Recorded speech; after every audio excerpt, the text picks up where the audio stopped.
Hey everyone, it is Tuesday, January 31st, 2012. This is Talk to Me Tuesday number 27.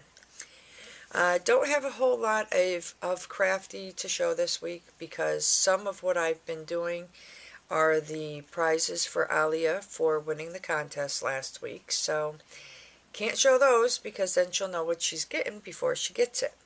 So that eliminates some of what I've been doing. Oh, excuse me.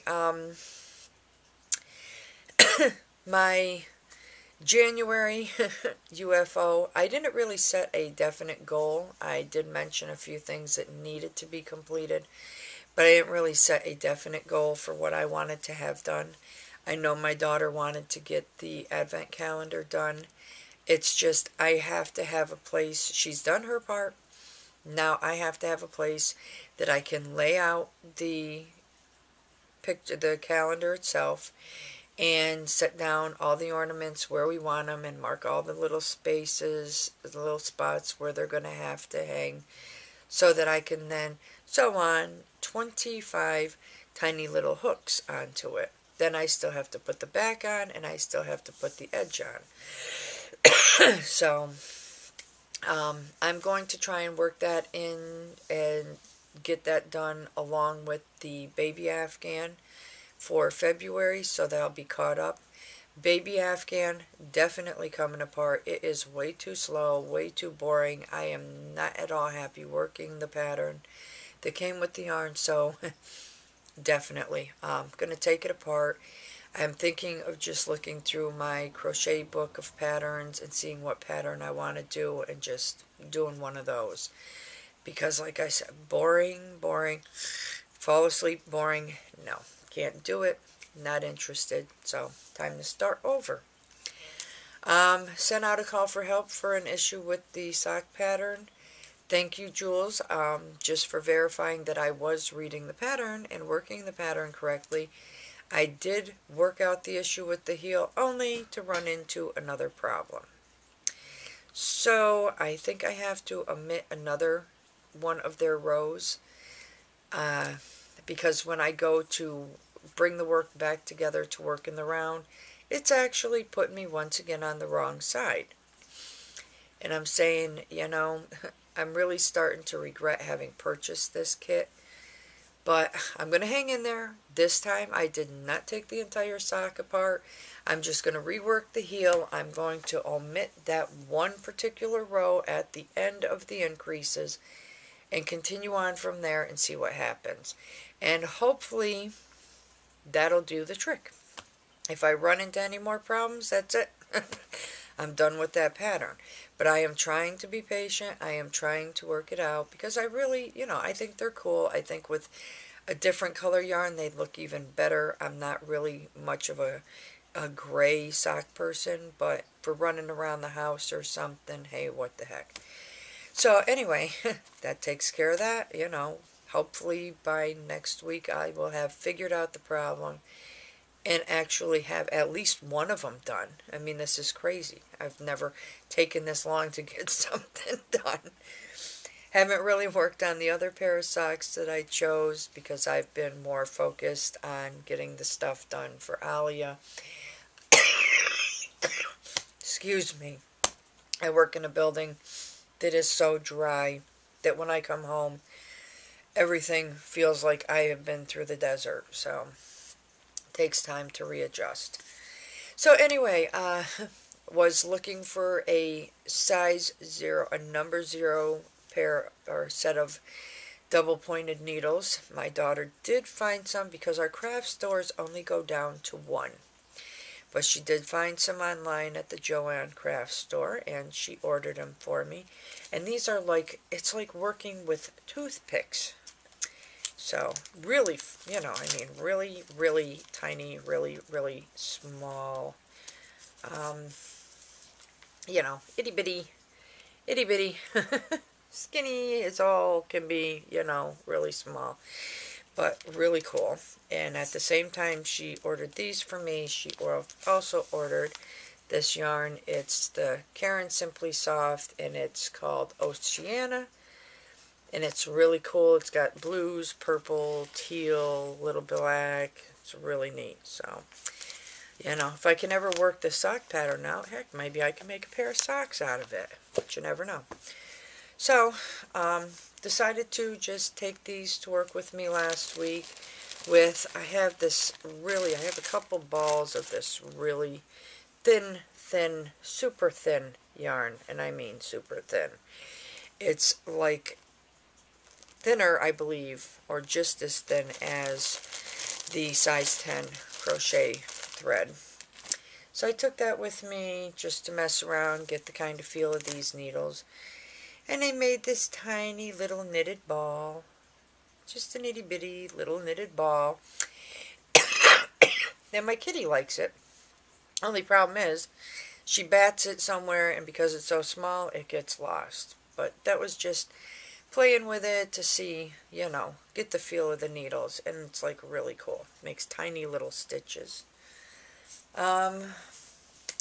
Other crafty, very little, like I said, last week was my son's birthday.